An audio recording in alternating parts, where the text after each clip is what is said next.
So let's go to Dan Perkins. Dan is a domestic and foreign policy contributor to our show, ReaganBaby.com, DailySurge.com, The Hill. He's also author of the book Red Nile. Dan, good to have you with us. Thank you for having me on. Dan, we've spent the entire show here talking about some off-the-cuff comment that Trump made that I thought was misinterpreted to the level of beyond the pale theater of the absurd, hysteric, and nonsensical stuff. Yet at a rally yesterday, yesterday, the shooter, the assassin that gunned down 50 gay people, the Islamist terrorist Muslim radical, his father is at a Clinton rally waving banners, helping people in the Taliban, and there's zero coverage. Could you imagine if that person was at a Trump rally? I heard about this, and I went and looked at it, and I don't understand, John. I just don't understand. How do you put the candidate at risk, Hillary Clinton, by putting this person who is the father of the murderer? Now that doesn't mean he's a bad person because he's the father. However, after his son murdered these people in Orlando, he posted a video condemning America and saying that all gays should be killed. How does the Clinton camp put that person directly behind their candidate? Are they trying to appeal to the Muslim community, or are they? And excuse me, but are they just plain idiots and have no idea what they're doing?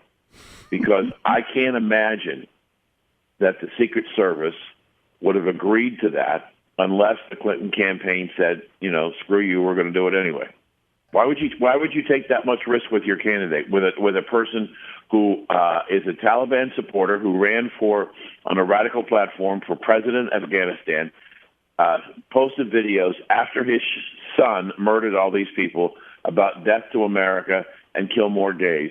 How do you put him directly behind your candidate on a podium? I can't come up with a rationale for that. I just can't. I don't know what they're doing, but here's what's amazing, Dan. The duplicity in the press right now has reached the level of theater of the absurd. So it gets very scant coverage on CNN, and she has one of the commentators who's defending her saying, well, it's not really their fault because they don't really monitor the people that come in there, and like anybody can go to these rallies and they don't really do it that way. And, it was kind of unfortunate. It was bad optics, but, she didn't mean anything by it. And, oh, by the way, she's doing fine. The granddaughter's okay. And I just talked to her and I said how lovely she looked. I mean, that was basically the commentary. Look, I MC Trump rallies, right? I'm the MC. I go there, I MC. Right. Do you know what it takes to get in the background? Everybody there, they know who it is. The Secret Service has vetted everybody behind that podium. Okay? Yeah.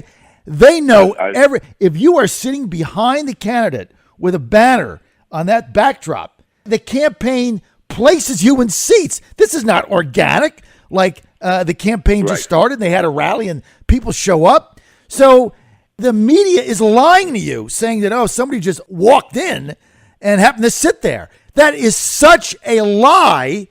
You can't do that at a Trump rally or a Pence rally or a Kaine rally. You can't do it. Now that they're nominees, the Secret Service is all over the place. You can't get within 50 feet of the candidate without name, Secret Service vetting who you are, and somebody signs it, and then they put you in the chair. So Dan, why the lies? I mean, why? I mean, they just get on TV now and they're just lying, and nobody challenges them. Why? Yeah. Right. Well, you've got to me, there's, that was putting the candidate at risk. There's another lie that just came out.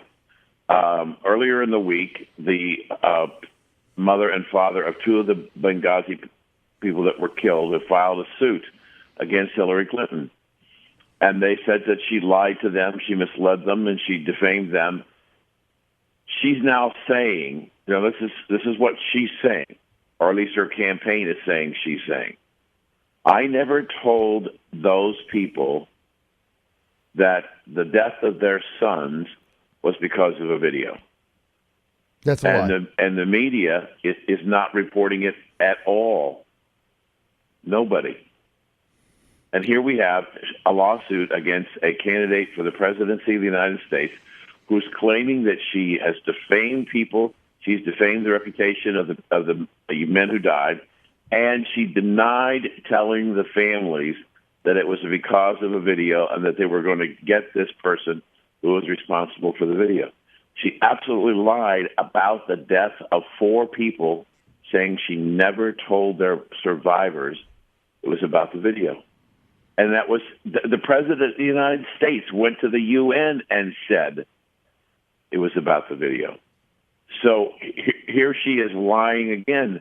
John, I don't understand why the American people, is there such a whopper of a lie that eventually swings people to say, I just can't vote for this woman? Or are there people in here who will vote regardless of how bad the lies are? I don't know. I've never seen anything like it. Well, Dan, you're right. And by the way, Dan is the author of a great book called, I did read it, Dan. It's outstanding. Brotherhood of the Red Nile. You want to get that, you can get it on Amazon or your favorite bookstore. Right. Dan, look, there's something going on here. I mean, I've never seen the media this crazed. It's crazed. It's not even a frenzy. It's beyond that. It's insanity in protecting Clinton and attacking Trump. And I was telling my audience earlier, Dan, I've been following this stuff a long time. Never seen anything even close to this anytime. But it's going to backfire. Mm-hmm. Because, the media it's going to backfire. Go ahead. Yeah, let me suggest to you a word that you need to start thinking about. And maybe that'll help you because it's helping me begin to understand what's going on. The word is panic. Panic in the Hillary camp. And the pollsters who are in her pocket, showing her with these great leads, I am from the camp that believes that what's going on out there in the hinterlands, away from New York, Washington, and L.A., is a major, major dissatisfaction with what's happening in this country. And I think they're seeing that in their polling data, and they're very concerned that she's just going to get destroyed. And so they're trying to destroy him. I wrote a piece that's on the Surge as of Monday, called Mr. Trump, Here's a Bright, Shiny Object. Her strategy and she told everybody for the month of August, is no issues. We're going to do everything within her power to destroy Trump's reputation. And that's what she's trying to do. But she's lying so much that she's impacting her own reputation. And at some point in time, as I said, I hope the American people ultimately get a conscience and say, wait a minute, that's enough lies. We're not going to stand for this. We're not going to do this. But I don't know. I mean, how people can go in that voting booth, and she's not trying to convince people to vote for her. She's trying to convince people to vote against Donald Trump. Right, you're right. And that's a big difference. You know what? I'm going to adopt that. Dan, I think you've nailed it. I think there's mass panic going on amongst all of them because they look deeper in these polls. They know that 70% of people are unsatisfied. They know they're going to rise up. And so the only way they can win is by demonizing Trump. And they got the media 100% behind him. And it's becoming so asinine. I think people are going to, this thing yesterday about, Trump suggesting violence. This is about the stupidest thing I've ever heard in my life. Dan, I got to take off. Hey, read Dan's book, Brotherhood of the Red Nile Trilogy. You can get it at Amazon or your favorite bookstore. Dan, thanks.